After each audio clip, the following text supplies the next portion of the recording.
Dans un petit peu plus de 2 semaines maintenant, la saison 2025-2026 de Ligue 1 va enfin pouvoir commencer. On a hâte que ça reprenne. On va tranquillement rentrer dans cette saison avec la vidéo habituelle, la vidéo annuelle du prono du classement de cette nouvelle saison de Ligue 1. Salut tout le monde, c'est Mathieu, très heureux de vous retrouver aujourd'hui pour une nouvelle vidéo habituelle. Je la fais avant chaque début de saison en Ligue 1. C'est la vidéo classement de la nouvelle saison en Ligue 1, la saison 2025-2026. Donc qui va commencer dans 2 semaines. Le premier match est le 15 août prochain, si je dis pas de bêtises. Donc t'as un petit peu plus de 2 semaines avant le coup d'envoi de cette saison de Ligue 1. Donc vidéo bien sûr compliquée à réaliser, puisque sur les 18 équipes que je vais placer, c'est quasiment impossible que j'ai même que j'ai 3-4 bonnes places, on va dire, puisque c'est extrêmement compliqué à faire. Donc n'hésitez pas à avoir des critiques, mais des critiques bien sûr constructives. N'hésitez pas à me donner votre classement aussi. Peut-être que je vais faire n'importe quoi, peut-être que vous allez tomber de votre chaise quand je vais placer une équipe. Je vais peut-être aussi dire des bêtises, mais juste corrigez-moi, il n'y a pas besoin d'insulter ou je sais pas quoi, juste corrigez-moi avec des critiques construites. Voilà, ça sera un petit peu mieux que juste dire c'est la merde, même si ça peut être le cas, puisque je vais faire beaucoup d'erreurs. Et je pense qu'on pourra regarder cette vidéo en fin de saison et vous pourrez vous foutre de ma gueule, parce qu'il y a très peu de chances que ça arrive. Mais bon, c'est pas grave, on joue le jeu un petit peu comme chaque année et on tente de faire le moins d'erreurs possible, mais ça va être extrêmement compliqué. Et on commence donc avec la 18e et dernière place. Alors juste avant de commencer, je sais que le mercato est loin d'être terminé, les effectifs sont en rodage, voilà, ils sont pas encore vraiment officiels, on va dire. Les effectifs ne sont pas à l'heure actuelle ceux qui seront au début de la saison de Ligue 1, mais bon, c'est pas grave, il y a quand même quelques éléments de réponse qui nous permettent de placer certaines équipes. Voilà, en tout cas je vais essayer de vous expliquer pourquoi je mets ces équipes là dans cet ordre là. On commence donc avec la 18e position, et malheureusement ils sont passés proches d'une descente l'année dernière, et je mets à cette 18e position le Havre qui a été racheté par un fonds d'investissement américain, par Blue Cross Sport Group. Donc c'est une nouvelle multipropriété, un petit peu comme Strasbourg, puisque ce groupe là a également Leganés et Cancun. Donc on sait que c'est compliqué, la multipropriété. Bon, pour Strasbourg ça a plutôt fonctionné sportivement, mais pour le Havre je pense que ça va être un petit peu plus compliqué. Et il y a un grand chamboulement aussi dans l'effectif, avec beaucoup de départs de joueurs importants, notamment Mathieu Gorgelin, Arthur Desmas, Casimir qui est parti du côté d'Auxerre, Kusayev, Hassan, Ayou, qui sont quand même des joueurs importants, des joueurs qui ont permis notamment en deuxième partie de saison de sauver le club. Voilà, ils ont connu quand même une saison extrêmement délicate l'année dernière. Ils se sont maintenus à la dernière seconde sur la dernière journée sur le penalty de Touré contre le Racing Club de Strasbourg, mais ça me paraît quand même compliqué cette année pour le Havre, extrêmement dur. Il y a de la concurrence, parce que même les promus de Ligue 2 à Ligue 1 vont pouvoir, je pense, être plus compétitifs que le Havre. Voilà, un effectif quand même assez faible du côté des Havrais, qui ont commencé leur mercato, mais c'est pas non plus exceptionnel, avec l'arrivée de Thomas Delaine, l'arrivée de Maurizio, l'arrivée de Kérémé, l'ancien joueur de Caen, également l'arrivée d'Ayo Mousseko, un défenseur central de 25 ans, de Félix Mambimbi, un ailier gauche suisse, un ancien des Young Boys. Mais bon, c'est pas fou du côté du Havre, un effectif je pense presque à l'heure actuelle plus faible que celui de l'année dernière, avec des fonds moyens. Donc ça me paraît extrêmement compliqué de se maintenir pour les Havrais. Donc je les mets à cette 18e et dernière place. Voilà, le mercato n'est pas encore terminé, mais à l'heure actuelle c'est un effectif assez faible pour espérer un maintien côté Havrais. N'hésitez pas à me dire ce que vous en pensez, surtout les supporters Havrais, et notamment de ce rachat. De toute manière c'était obligatoire un rachat, ou sinon ça ne pouvait pas passer la DNCG. Mais bon, ça paraît quand même très compliqué pour un maintien côté Havrais. Ensuite, à la 17e position, bon, je vais pas faire dans la nouveauté, je vais continuer sur ce mode ascenseur du FC Metz, et je mets donc le club mosellan à la 17e position, eux qui ont réussi à monter grâce au barrage avec cette victoire contre le Stade de Reims. Extrêmement compliqué de voir Metz se maintenir, puisque les dernières saisons en Ligue 1, bon bah ça a été une descente directe. Je trouve quand même que le début de mercato est plutôt intelligent pour cette équipe, qui ont perdu leurs 2 gardiens titulaires entre guillemets, avec Baudard et Oukidja, mais qui ont été chercher un gardien très prometteur avec l'arrivée de Jonathan Fischer, qui est un gardien d'un an de 23 ans, très grand, 1m97, et très bon. Il sort d'une grosse saison du côté de la Norvège, il sera numéro 1 bien évidemment du côté de Metz, donc ça je trouve que c'est intéressant. Ils ont également été chercher 2 Géorgiens, avec Tchitejvili, un ailier droit de 24 ans qui sort d'une grosse saison avec 7 buts, 4 passes décisives en 36 matchs avec Grenade. Et ils ont également été chercher Abouachvili, un ailier gauche du coup de 22 ans, un joueur très prolifique et puis surtout très prometteur avec un sacré potentiel. On sait que le FC Metz, voilà, sur les derniers, notamment sur le dernier géorgien qui est venu à Metz, ça s'est plutôt bien passé, donc je leur souhaite avec ces deux géorgiens. Il y a aussi l'arrivée de Gbamin, bon, qui a flop du côté de Nantes, mais son expérience pourrait peut-être apporter, notamment au milieu de terrain, aux côtés d'un Stambouli, aux côtés d'un Gauthier Hein, aux côtés d'un Jessie Deminguet. Et puis il y a le retour de Traoré également, qui était du côté de Wolverhampton et qui revient du côté de Metz en prêt. Mais ça me paraît quand même délicat pour le FC Metz d'espérer autre chose que jouer le maintien. Et puis, je l'ai dit, hein, il y a énormément de concurrence. Donc il y a eu des départs aussi de joueurs importants, notamment Papamadou Diallo, qui a fait une très grosse saison en Ligue 2, qui est parti. Départ de Diallo, départ de Baudard du côté de Lille, de Fali Condé, Doukidja, Ismaël Traoré également. Le mercato n'est pas encore terminé. Je trouve que le début du mercato est plutôt intelligent. Mais on connaît cette histoire, cette histoire entre Metz et la Ligue 1 et elle est pas toujours positive. Donc malheureusement, pour eux, je les mets à cette 17ème place. Ensuite, à la place de barragiste, je vais placer une équipe aussi qui a dû cravacher pour se maintenir l'année dernière, et je pense que ça va être encore une fois très compliqué pour eux, et je les mets donc à cette place de deuxième chance, on va dire, pour se maintenir. Je mets le SCO d'Angers à cette 16ème position, le SCO d'Angers qui sort d'une saison compliquée, 14ème l'année dernière. Ils ont eu des passages compliqués, des passages un petit peu mieux. Ça a été une saison très irrégulière pour les Angevins, qui pour le moment ont été chercher seulement deux joueurs, Hervé Kofi et Louis Mouton. Bon, le mercato vient de commencer, il n'est pas encore terminé, mais pour le moment, côté arrivée, il n'y a pas grand chose à se mettre sous la dent côté Angevin, et ils ont perdu des joueurs importants, notamment offensivement, avec Zedine Ferrat, Farid El Melali, Ibrahim Agnan, le départ de Djeng qui retourne du côté de Lorient, Adrien Hunou, Aoulou également qui sont partis. Donc je pense que c'est une saison qui s'annonce extrêmement compliquée pour cette équipe angevine qui, quoi qu'il arrive, a de toute manière un effectif pour jouer le maintien. Enfin, ils ne peuvent pas espérer plus qu'un maintien, et peut-être un effectif un peu plus rodé, un peu plus expérimenté à l'heure actuelle que celui de Metz et du Havre. C'est pour ça que je les mets au-dessus à cette 16ème place. Mais ça va être une saison extrêmement dure aussi pour les Angevins. Ensuite, premier non relégable, je mets le dernier champion de Ligue 2 en titre, le FC Lorient. Deuxième promu donc dans ce classement, le FC Lorient, qui sort d'une énorme saison en Ligue 2, qui bien évidemment dit énorme saison, dit joueurs importants qui partent, notamment Yvon Mvogo. Alors il est en fin de contrat, pour le moment ça n'a pas été reconduit à l'heure actuelle, il n'est plus du côté de Lorient, en tout cas si je dis pas de bêtises, parce que son contrat n'a pas été renouvelé. Mais ça me paraît compliqué de voir Mvogo continuer avec Lorient. Le départ aussi de Laporte, qui a été un élément incontournable et importantissime du 11 du côté de Pantaloni et de la Ligue 2 du côté de Lorient. Il est parti à Montpellier, donc c'est un défenseur central expérimenté qui part, qui aurait pu apporter en Ligue 1. Et puis bien sûr l'énorme perte, Elie Junior Kroupi qui est parti, et ça va falloir réussir à le remplacer, hein, parce que Kroupi était le meilleur joueur de Ligue 2, le meilleur joueur de Lorient, le meilleur buteur, bref, ça aurait été un joueur qui aurait apporté énormément en Ligue 1. Et puis Julien Ponceau aussi qui est parti du côté de Lorient. Pour le moment seul Noah Kadiou, milieu central, qui a fait une grosse saison avec Rodez en Ligue 2, Arsène Kouassi aussi qui a fait une grosse saison avec Ajaccio, qui a été l'une des révélations à ce poste de latéral gauche en Ligue 2, Abdullah Faye également, qui est un défenseur central de 20 ans, et Bingourou Kamara, très bon gardien qui vient pour remplacer Mvogo, sont arrivés. C'est plutôt des bonnes recrues, mais des recrues voilà, pour jouer le maintien. De toute manière, pareil, hein, Lorient ne pourra pas espérer plus qu'un maintien, mais je pense que cette équipe-là, qui a plutôt un bon noyau aussi, avec Laurent Abergel, avec voilà, beaucoup de joueurs solides, à peu près à chaque ligne. Pagis également devant, qui est très intéressant, Mvuka, enfin il y a plusieurs joueurs très bons qui pourront apporter quelque chose en Ligue 1, et je pense que ça va pouvoir se maintenir difficilement, mais je pense que Lorient peut se maintenir, et c'est pour ça que je les mets à cette première place non relégable. À la 14ème position, je mets une équipe qui galère depuis ces dernières années, même s'ils ont été chercher un nouveau coach, même si ça sent le renouveau dans cette équipe-là. Malheureusement, je pense qu'il va falloir un petit peu plus d'une saison pour espérer autre chose que jouer le maintien. Je mets à cette 14ème place le FC Nantes. Voilà, le FC Nantes, je pense que le mal est encore profond, hein, jusqu'à ce que Kita sera là, ça va être dur pour les Nantais. Maintenant, hâte de voir comme ce que ça va donner sous Luis Castro, qui est un super coach, qui a fait une saison absolument magistrale avec l'USL Dunkerque.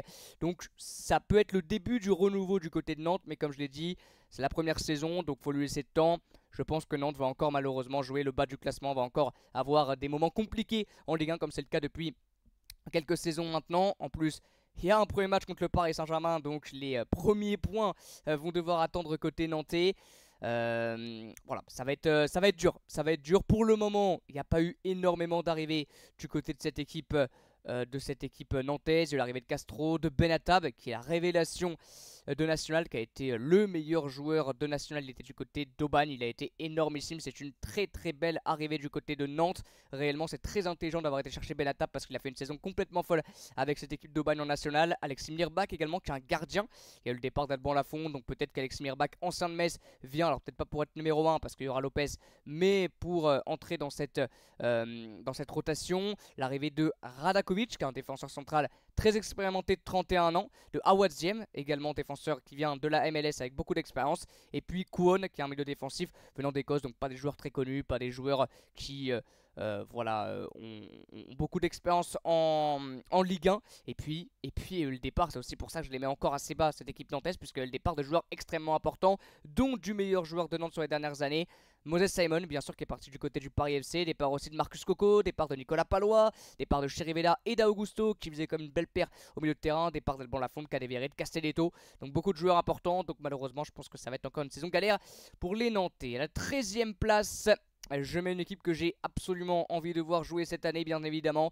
Le Paris FC, promu, première saison en Ligue 1 pour les Parisiens. On a hâte de voir ce que ce projet très prometteur va donner en Ligue 1. Pour le moment, le début du mercato est, j'ai pas envie de dire parfait, mais tellement intelligent, avec donc Moses Simon, Noah Sangui, l'ancien de Reims, et également arrivé Otavio, défenseur central de Porto, arrivé absolument incroyable. Lui, il va faire un bien fou dans cette charnière centrale parisienne, aux côtés d'un Mbo notamment. Ça pourrait être très très solide du côté du Paris FC. Pour le moment, pas de gros départ, donc on garde aussi le noyau qui a permis au Paris FC de monter. Un bon secteur offensif, des très bons joueurs dans chaque ligne.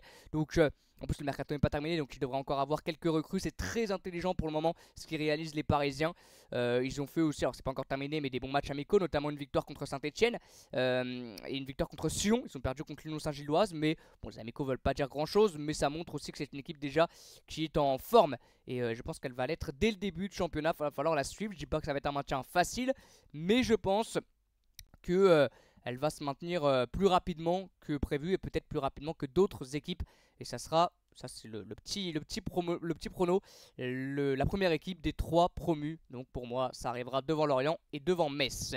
À la 12e place maintenant, je mets, alors ça va peut-être faire beaucoup parler, puisque c'est une équipe qui a fait une saison complètement folle il y a 2 ans, qui a été 9e, qui a fait une bonne saison l'année dernière aussi, avec un passage en LDC complètement fou et un barrage.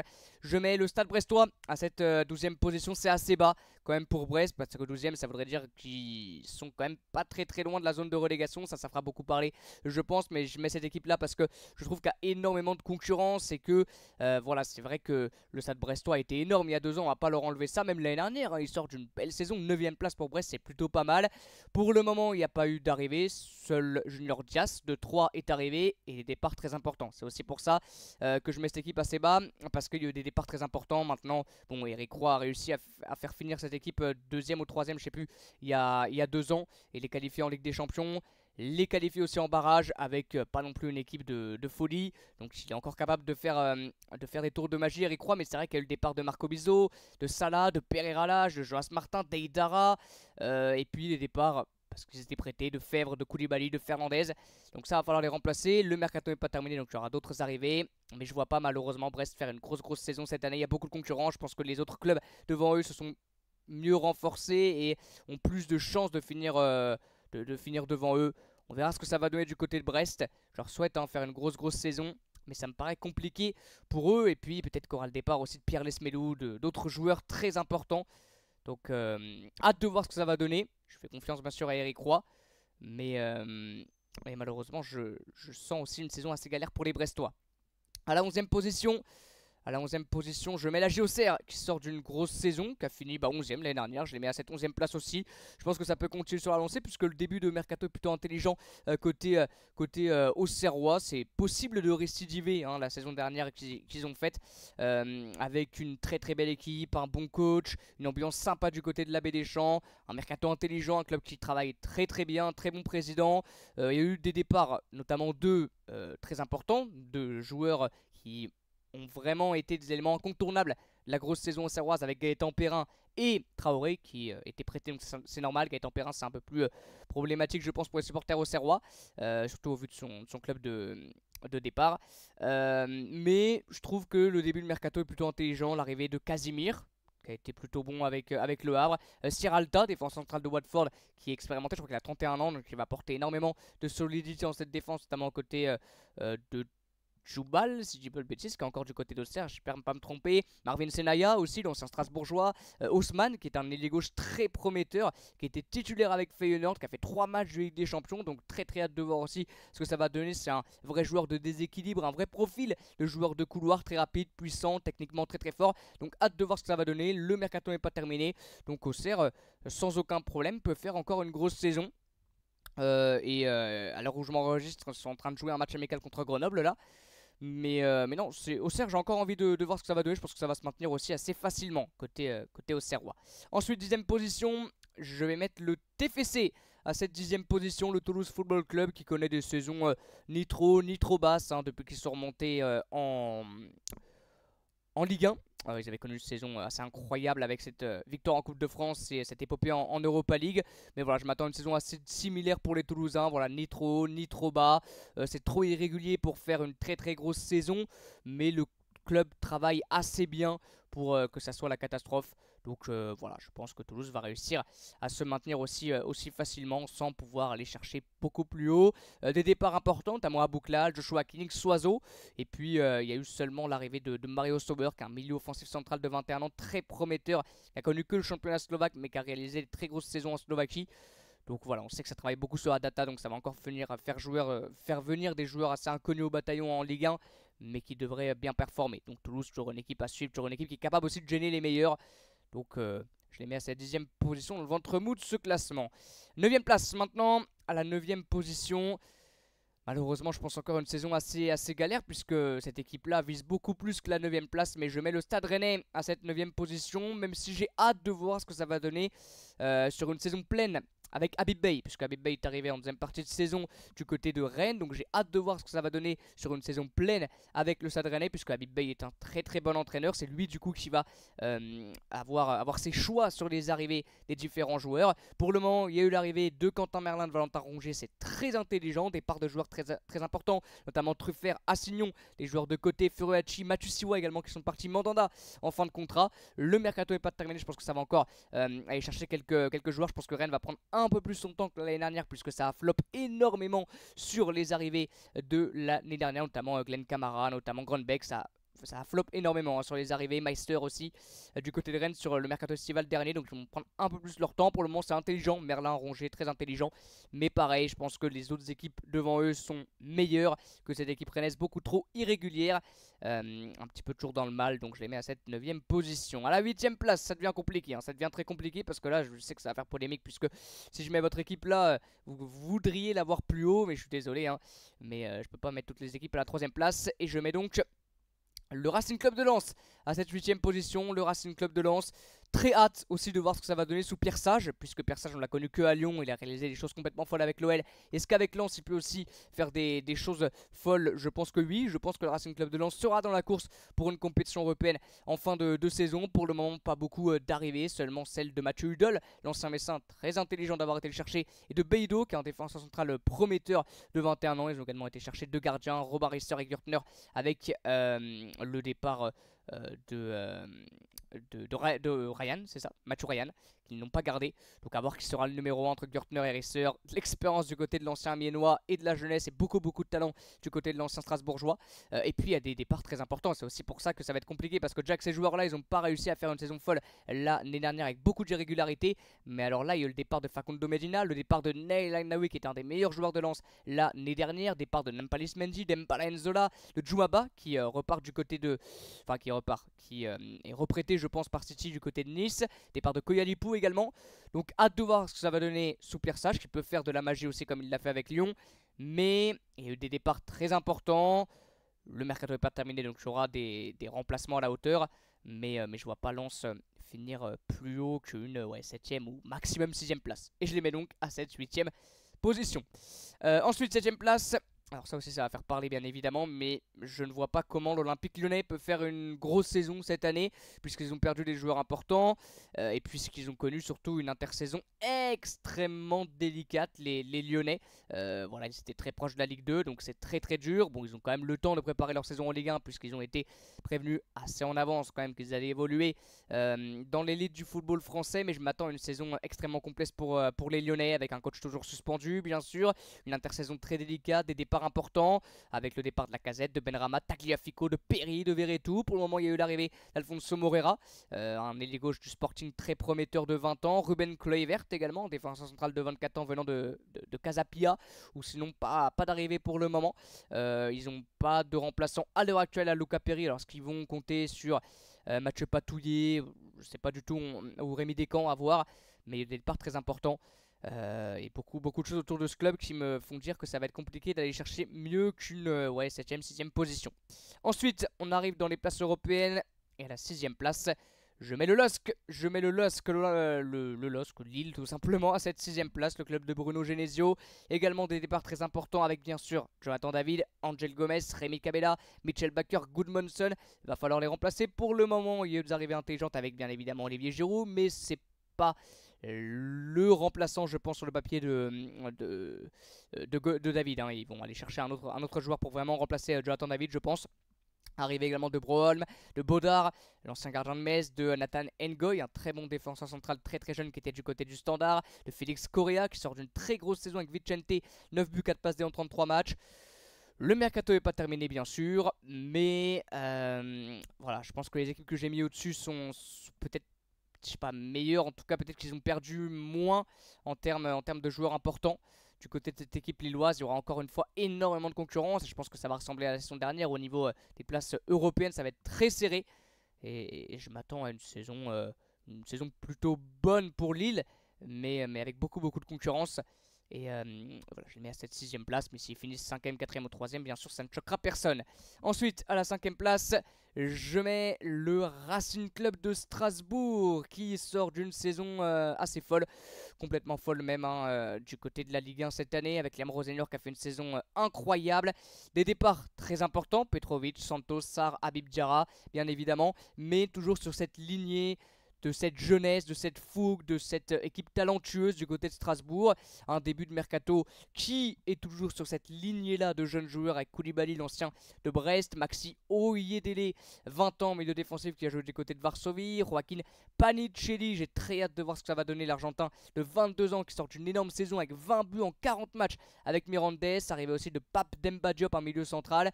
Donc voilà, le mercato n'est pas terminé, c'est très intelligent pour le moment, ils sont sur cette continuité de ce qu'ils avaient déjà fait l'année dernière. Ils ont gardé en plus Emmanuel Emega, ils ont gardé Moreira, ils ont gardé quand même un noyau, même s'ils ont perdu Diarra, Santos, ça garde quand même un noyau très important du côté de Strasbourg. Et je pense que ça peut faire encore une meilleure saison que l'année dernière du côté de cette équipe strasbourgeoise. Et encore hâte de voir ce que va donner Liam Roseneur, qui est un coach absolument exceptionnel. Ensuite, on passe à la 4ème place. Et je vais pas dans le renouveau non plus, puisque je mets la même équipe que l'année dernière avec l'OGC Nice qui a fini 4ème. Pareil, ça garde un noyau pour le moment important, qui a permis à Nice de faire une grosse saison de l'année dernière, de se qualifier pour les barrages de la LDC, une saison donc qui va commencer assez tôt pour les Niçois. Donc voilà, un bon noyau à quelques recrues pour renforcer l'équipe, mais je trouve que l'OGC Nice n'a rien à envier aux meilleures équipes de ce championnat, surtout sur le secteur offensif, hein. Ils ont une sacrée belle brochette de joueurs sur le secteur offensif avec Evan Guessant, Terem Moffi, Jérémy Boga, Shaw, Diop. Il y a le départ de Laborde, mais il y a l'arrivée, si je dis pas de bêtises, d'un très bon ailier gauche, Isaac Johnson, un Suédois qui sort d'une belle saison avec Vienne en Autriche. L'arrivée également de Gabin Bernardo, qui est un milieu de terrain qui a été l'une des révélations en national avec Le Mans. Donc très hâte de voir ce que ça va donner sous Franck Hez, qui a réalisé quand même une sacrée saison avec l'OGC Nice. Je pense que pour sa deuxième, ça peut être pas mal aussi du côté de l'OGC Nice. Et ça peut ressembler à la saison 2024-2025. À la 3ème place, alors ça c'est extrêmement compliqué bien évidemment de savoir 3ème, 2ème, premier, bon c'est un peu moins dur. Mais surtout entre la 3ème et la 2ème place. Et la 3ème place, malheureusement, amis marseillais, je vous ai mis là à cette 3ème position, l'Olympique de Marseille. Mais je pense que ça va être super serré. Ça va être super serré, je pense que pour la 2ème, 3ème, 4ème place, ça va être super serré entre, vous l'aurez compris, hein, bien sûr, Monaco, Marseille, Nice, peut-être même Lille pourrait aussi arriver dans cette bataille là. Mais voilà, l'Olympique de Marseille, comme chaque année, réalise un début de mercato très intelligent. Sur le papier c'est toujours le cas, hein. L'année dernière, il y a 2 ans, c'est toujours très intelligent. Parfois ça flop, parfois c'est un peu mieux. Il y a 2 ans ça avait flop, l'année dernière c'était un peu mieux. Pour le moment c'est quand même très intelligent avec Aubameyang, Gomez, Egan, Medina, Pexao qui devrait arriver aussi, pour le moment que le départ de Rongier et Merlin Enrique. Donc très intelligent, gros début de mercato qui n'est pas terminé. Donc on devrait avoir encore de sacrées arrivées côté marseillais. Peut-être un peu trop faible encore pour concurrencer le PSG, mais très fort pour aller chercher un podium sans aucun problème bien évidemment. Et même une deuxième place, mais ça va être très serré. Avec, alors j'ai mis l'AS Monaco en deuxième position, mais très serré. Très serré. Maintenant Monaco c'est très irrégulier. Marseille aussi, on le sait sur chaque année c'est très irrégulier. C'est capable de faire des gros matchs et de gagner face à des concurrents directs, mais de perdre face à des équipes qui jouent le maintien. Donc ça c'est toujours très dur. Monaco pareil, hein, mercato pour le moment XXL. Maintenant on va voir ce que ça va donner, puisqu'ils vont quand même chercher des sacrés paris, notamment Paul Pogba, Ansu Fati. D'ailleurs sur le papier c'est pas mal, mais est-ce que sur le terrain ça va l'être aussi? Pour le moment Ben Seguir, Akliouche sont encore là, mais pour combien de temps je ne sais pas. S'ils arrivent à rester dans cette équipe là, avec en plus d'ailleurs Pogba, Fati, ça pourrait être un 11 absolument phénoménal, avec en plus un très bon coach, un Adi Hutter.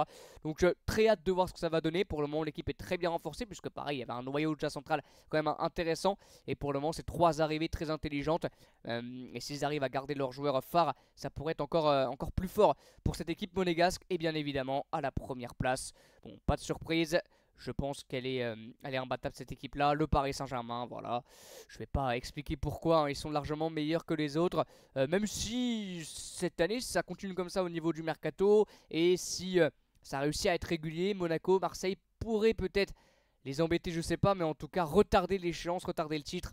Mais je pense qu'à la fin le Paris Saint-Germain sera quand même champion. Voilà les amis, c'est la fin de cette vidéo. N'hésitez pas à me dire ce que vous avez pensé. Peut-être que pour certains c'est un classement catastrophique, même des fois je me dis ouais, je pense que ça me paraît compliqué de voir Brest finir 12ème, ça me paraît compliqué de voir Lyon finir 7ème. Bon, faut bien placer toutes les équipes, hein. Bien sûr on peut pas mettre tout le monde à la 3ème place. Donc n'hésitez pas à me dire ce que vous en pensez dans l'espace commentaire, toujours avec des avis constructifs. Si j'ai fait des erreurs, n'hésitez pas à les corriger, puisqu'il y a moyen qu'on ait quelques-unes. Désolé par avance. Merci beaucoup d'avoir regardé cette vidéo. N'hésitez pas à vous abonner, liker, vous connaissez la chanson. Et puis comme d'habitude, à très bientôt pour de nouvelles vidéos. On fera pareil pour la Ligue 2 bien sûr. Et ciao.